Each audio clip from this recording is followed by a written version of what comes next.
outil facile de surmonter un problème avec une compréhension plus profonde, plus holistique. Et il est plus facile d'adapter sa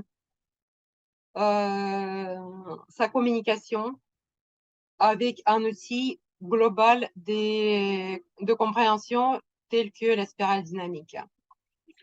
À la base, c'est une modélisation de l'évolution de la conscience humaine, mais qui s'applique à tout. Il va s'appliquer à une personne, à l'être humain, à une entreprise, à notre société. Et vous voyez, là, aujourd'hui, on est là. Ça ne m'étonne pas qu'on est peu nombreux parce qu'on est sur le niveau jaune. Oui, vous voyez ici, il y a la complexité. Donc, selon cette théorie, l'évolution des individus, des organisations, de notre société passe par le même chemin et peut être décomposée en plusieurs niveaux d'existence.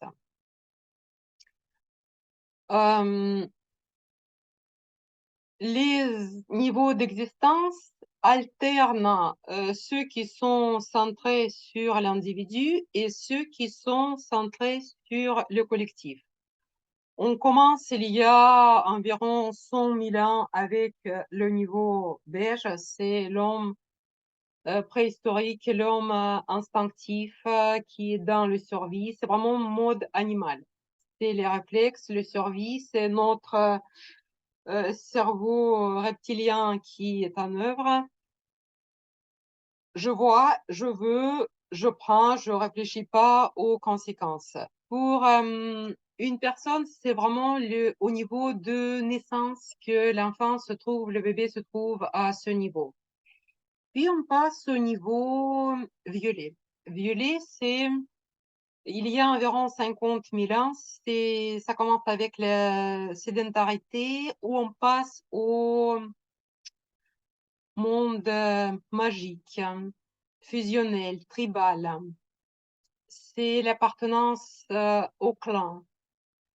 L'individu fait le don de soi à sa communauté pour apaiser les esprits, pour préserver sa tribu. Pour le bébé, c'est à partir d'un mois environ quand il commence à apercevoir qu'est-ce qui l'entoure. Pour une entreprise, l'appartenance à ce niveau violet, pour la plupart des cas, ce sont des entreprises familiales. Très souvent en province, souvent c'est une seule entreprise dans la ville ou si c'est pas le moitié, c'est une tiers de la ville qui travaille. Souvent, c'est le fondateur qui est aux commandes, qui dirige de manière assez paternaliste.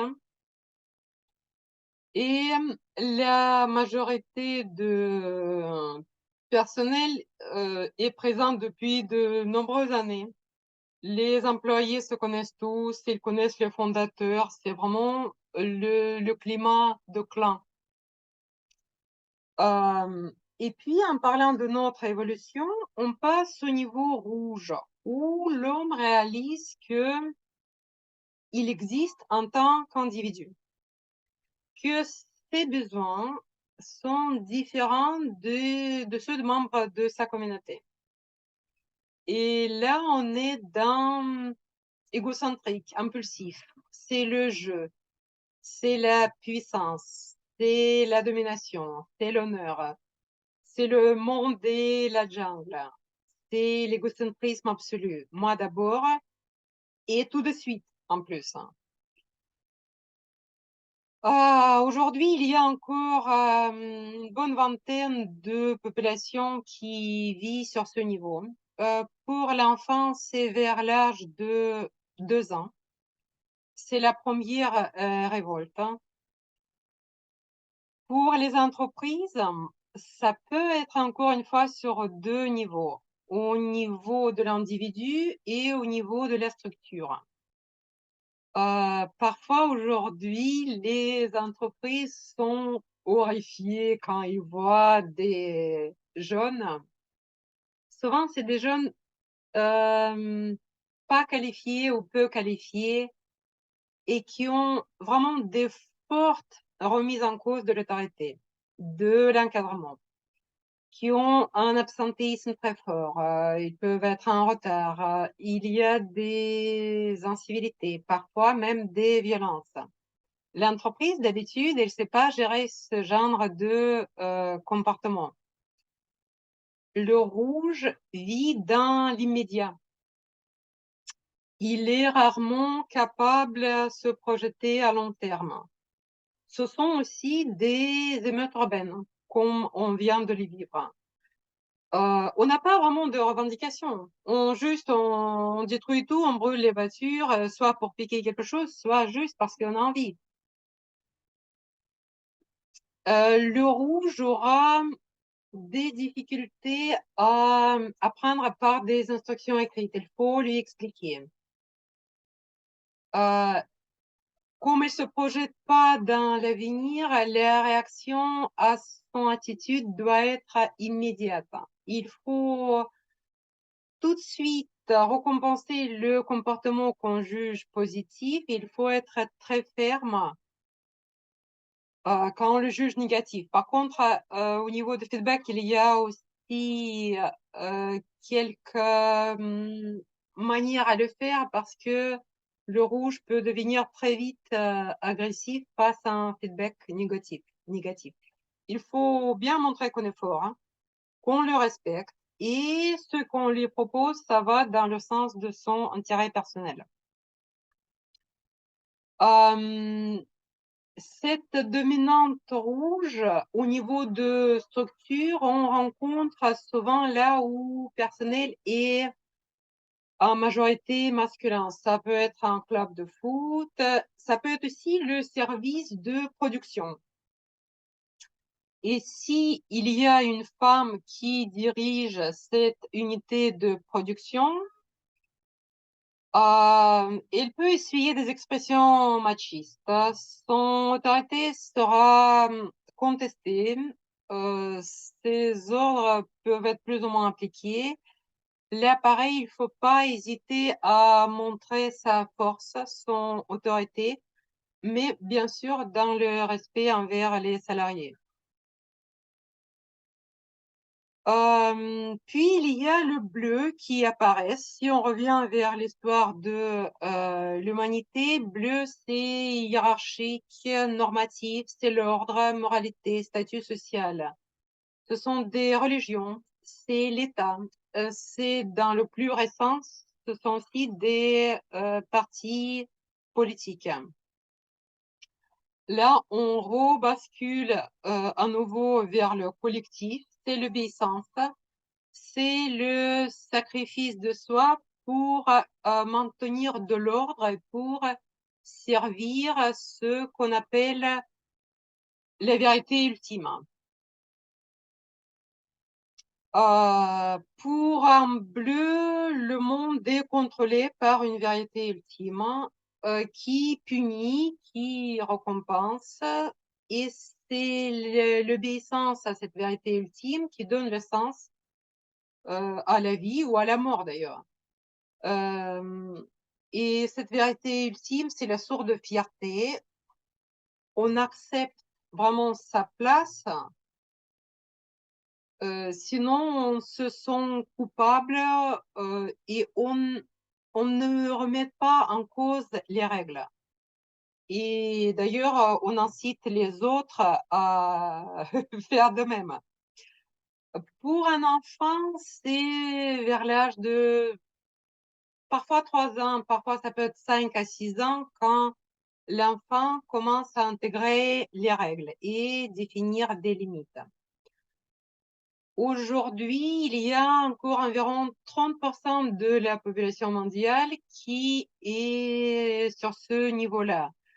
Au niveau de l'entreprise, c'est souvent l'administration. Ça peut être aussi, par exemple, moi, je l'ai rencontré de façon très forte dans l'éducation nationale. c'est une entreprise qui est assez autoritaire, hein. Qui, où on va pas vraiment avoir de choix, il n'y a pas de négociation, ni sur le poste, ni sur le salaire, ni sur les attributions, stages, et cetera. Par contre, il y a des avantages sociaux qui sont liés au travail. C'est logement, soins, crèches, activités culturelles, et cetera. Et des personnes centrées sur le bleu, en fait, il va accomplir sa mission contre vent et marée quand il sent qu'il est dans les bonnes pratiques de la vérité ultime. Par contre, ça sert à rien de, disons, d'aller contre sa vérité ultime parce qu'il va se braquer très rapidement. Il y a aussi dans l'entreprise, il y a certaines formes de paternalisme. Les employés sont contrôlés et encadrés, mais soutenus de l'autre côté, soutenus même dans leur vie privée. Puis on passe de nouveau, on rebascule vers le niveau centré sur l'individu, on passe à l'orange. Orange, en fait,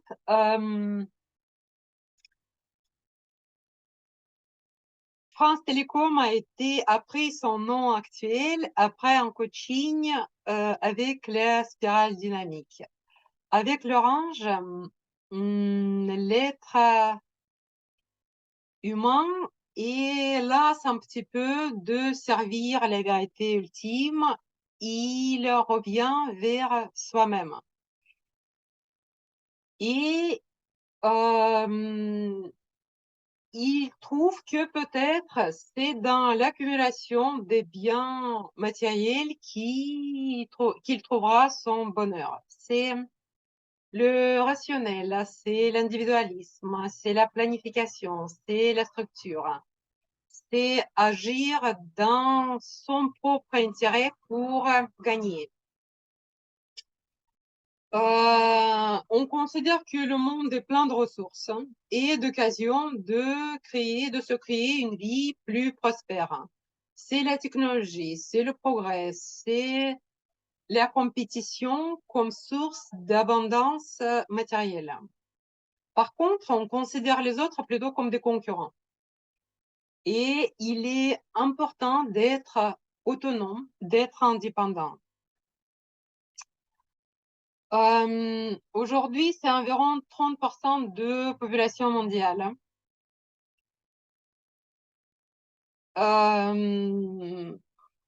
Contrairement au niveau précédent, en Orange, on va en communication, quand on communique avec personne centrée sur l'Orange, on va s'adresser directement à cette personne pour la convaincre.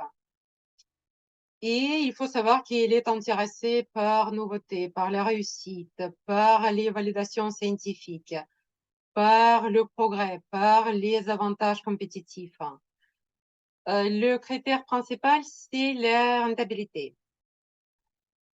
C'est là qu'on va former des réseaux de pouvoir et d'influence. C'est tout ce qui est Lions Club, c'est le BNI, etc.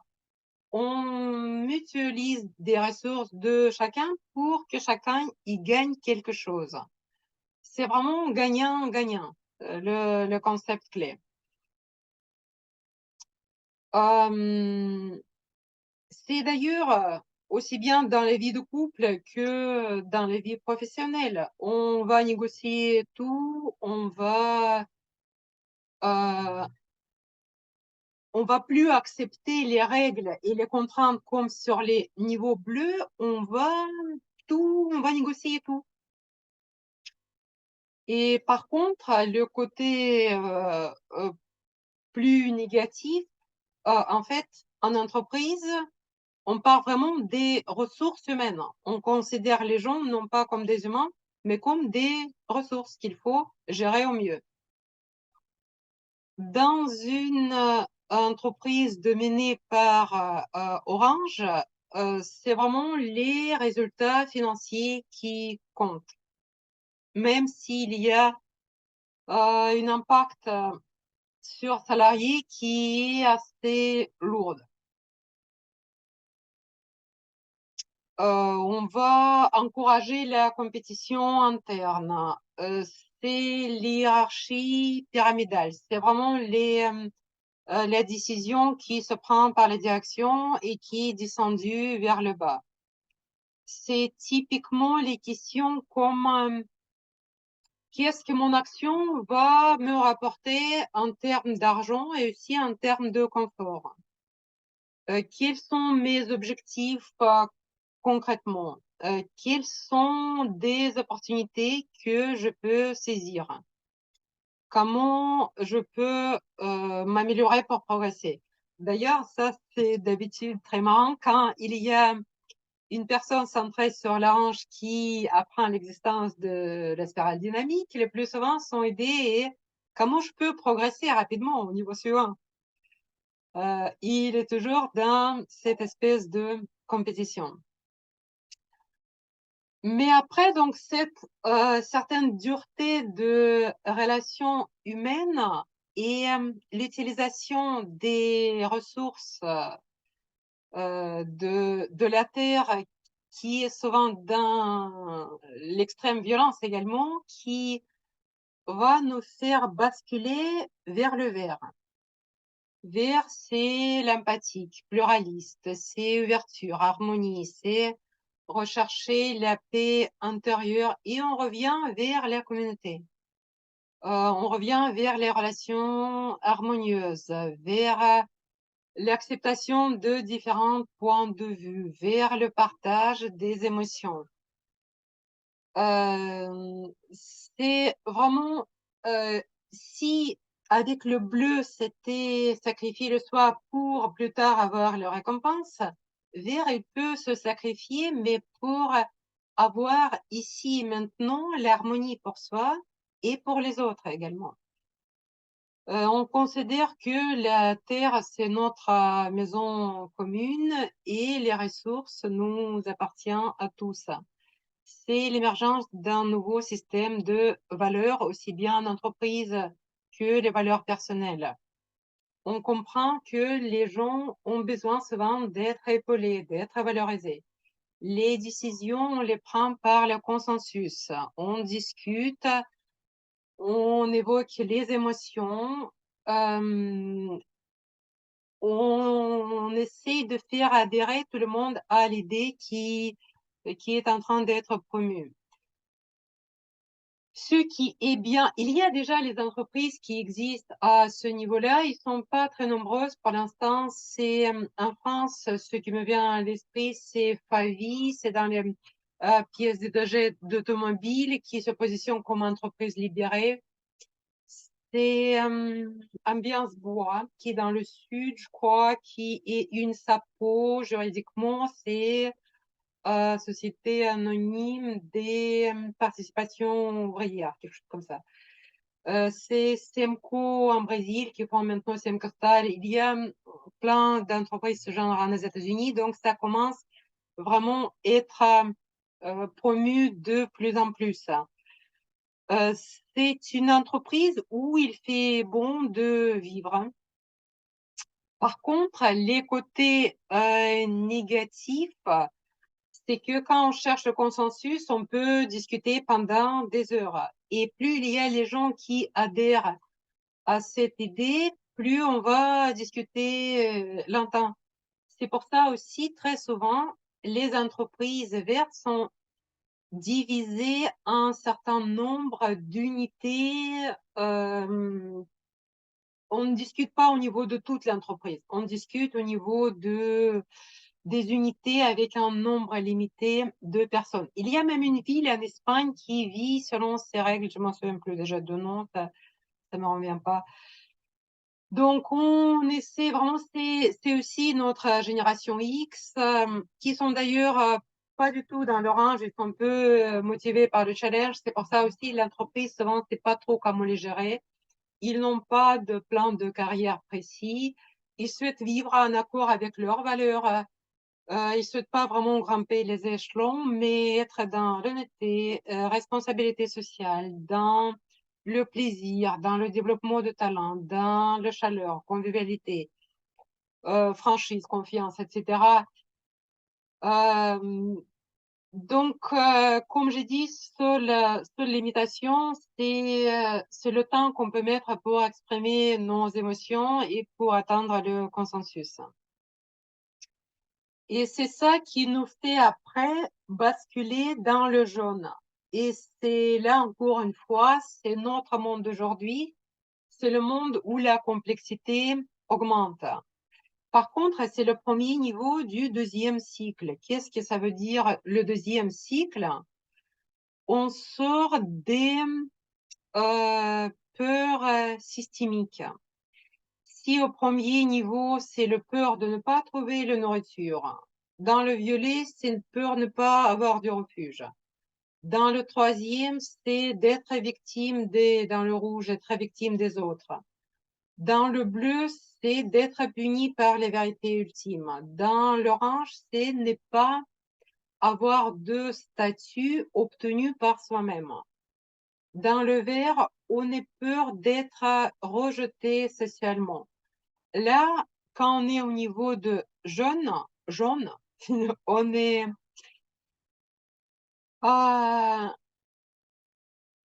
on peut avoir des peurs qui sont liées aux circonstances, mais on n'a plus de cette peur structurelle à laquelle personne va réagir de façon compulsive. C'est pour cela que les personnes qui sont dans le jaune, ils vont être beaucoup plus flexibles. Le jaune, c'est adaptatif, c'est intégrateur, il y a beaucoup d'indépendance. C'est côté systémique, c'est vivre pleinement et être responsable de ce que je suis et de mon évolution personnelle.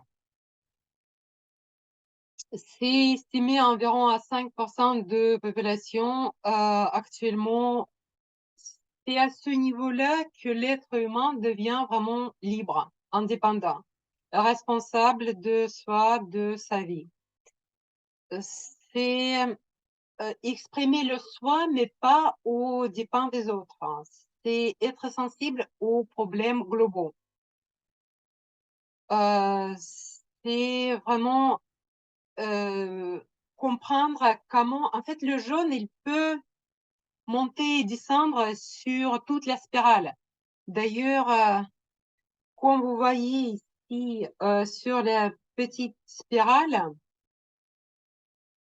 chaque niveau transcende et inclut tous les autres niveaux. Mais le jaune, c'est le premier niveau où on voit, en fait, on est dans une réflexion systémique et on va pouvoir comprendre tout ce qui se passe sur les autres niveaux et on va pouvoir s'adapter parfaitement à notre interlocuteur. C'est pour ça le jaune, il est souvent pratiquement c'est l'homme invisible.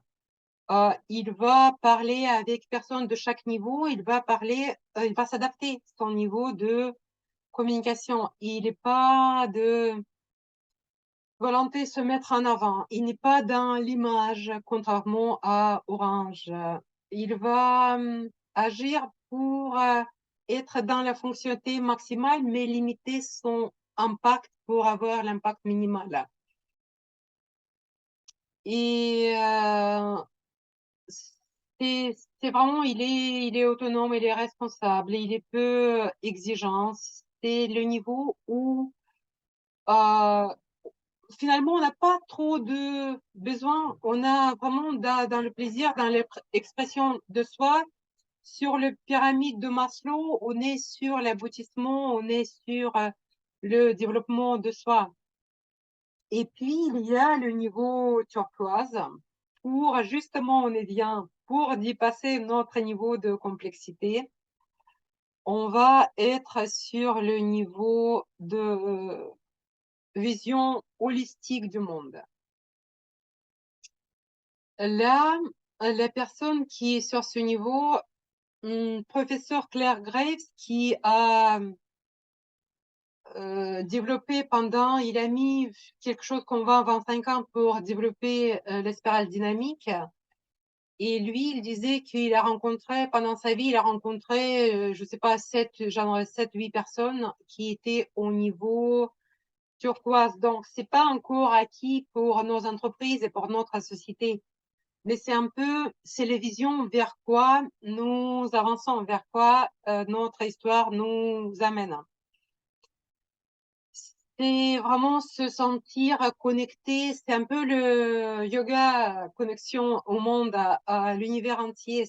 C'est restaurer l'harmonie globale. C'est dimension spirituelle très forte. Et c'est justement ce niveau-là qu'on vise, qu'on essaie d'atteindre avec l'outil suivant que je voulais vous proposer.